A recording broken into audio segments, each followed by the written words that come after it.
horrified Dartin. एक छोटे से गांव में जहां हर दिन एक जैसा ही लगता था, कुछ ऐसा होने लगा जिससे लोग डरने लगे।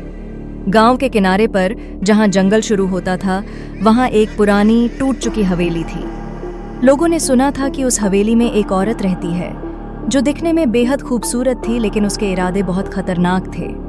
कोई उसे करीब से नहीं देख पाया था, लेकिन उसकी कहानियां हर किसी की जुबान पर थीं। रात के अंधेरे में कुछ लोग अचानक गायब हो जाते थे। दिन में उनके बारे में बात होती, पर कोई नहीं जानता था कि उनके साथ क्या हुआ। जितने मुंह उतनी बातें थीं। कुछ कहते थे कि वो लोग शहर भाग गए होंगे, तो कुछ कहते थे कि जंगल के अंदर कोई जानवर उनको खा गया होगा। लेकिन कुछ लोग जो जंगल के पास रहते थे, वो एक अलग कहानी सुनाते थे। वो कहते थे कि जब रात गहरी हो जाती थी तो हवेली के अंदर से धीमी धीमी आवाजें आती थीं। कभी कभी हंसी की आवाज, तो कभी किसी के चिल्लाने की। लेकिन जैसे ही कोई हवेली के पास जाने की हिम्मत करता, सब कुछ शांत हो जाता। कोई ये जान नहीं पाया कि वहां अंदर क्या हो रहा है। उस औरत का नाम किसी को ठीक से नहीं पता था, लेकिन कुछ लोग उसे निशा कहते थे। उसके बारे में कहा जाता था कि वो आदमी या औरतों को बहला फुसला कर अपनी हवेली में खींच लाती थी। वहां जाने वाला कभी वापस नहीं आता था। निशा की चालाकी और खूबसूरती से हर कोई प्रभावित हो जाता। वो जिसको देखती, उसकी आंखों में एक अजीब सी चमक होती, जैसे वो किसी जादू में बंध गए हों। जब भी कोई गायब होता, उसके बाद हवेली के पास कुछ कपड़े या सामान मिलता, पर इंसान नहीं। ये सब देखकर गांव के लोग और ज्यादा डरे हुए थे। एक रात रमेश नाम का एक युवक, जो कि शहर से गांव में कुछ दिन के लिए आया था, निशा की नजरों में आ गया। उसने गांव वालों की बातें सुनी थीं, पर उसे ये सब अफवाहें लगीं। वो शहर का लड़का था, उसे ऐसी पुरानी कहानियों पर यकीन नहीं था। वो सोचता था कि गांव वाले बेवजह डर रहे हैं, लेकिन वो नहीं जानता था कि अब उसकी बारी आ चुकी थी। एक रात जब रमेश जंगल के रास्ते पर टहल रहा था, अचानक उसकी मुलाकात एक औरत से हुई। वो वही निशा थी। उसकी आंखें अंधेरे में चमक रही थीं और उसने बहुत ही सादगी से रमेश को अपने पास बुलाया। इतनी रात में यहाँ क्या कर रहे हो? उसकी आवाज में एक अजीब सा आकर्षण था, जिससे रमेश खुद को रोक नहीं पाया। रमेश ने उसे कुछ नहीं कहा, बस उसकी आंखों में देखता रहा। निशा ने उसे अपने साथ हवेली चलने का न्योता दिया। रमेश उसके पीछे पीछे चल पड़ा।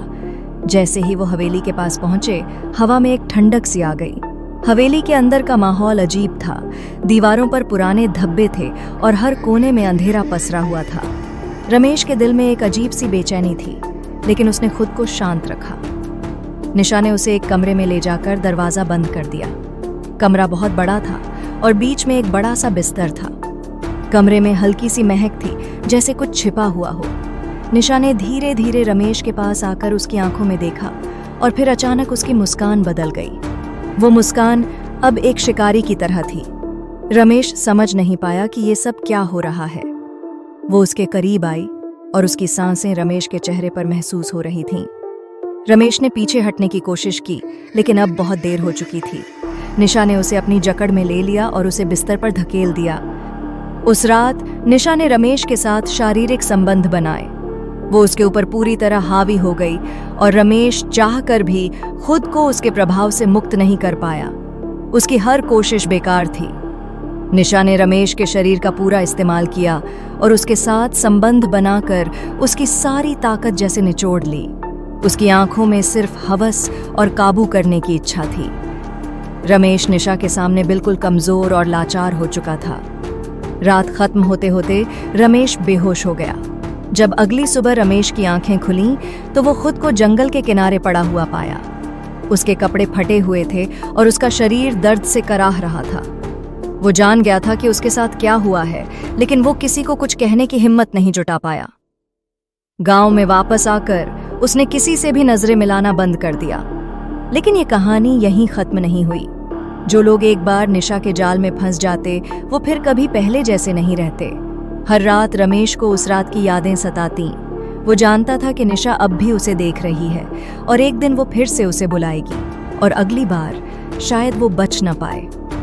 गांव में लोग आज भी निशा के बारे में बातें करते हैं। कहते हैं कि जो भी उस हवेली के पास गया, वो कभी वापस नहीं आया। अब हवेली पहले से भी ज्यादा डरावनी हो चुकी है और हर कोई उससे दूर रहने की कोशिश करता है। लेकिन निशा की भूख कभी खत्म नहीं होती। horrified Dartin.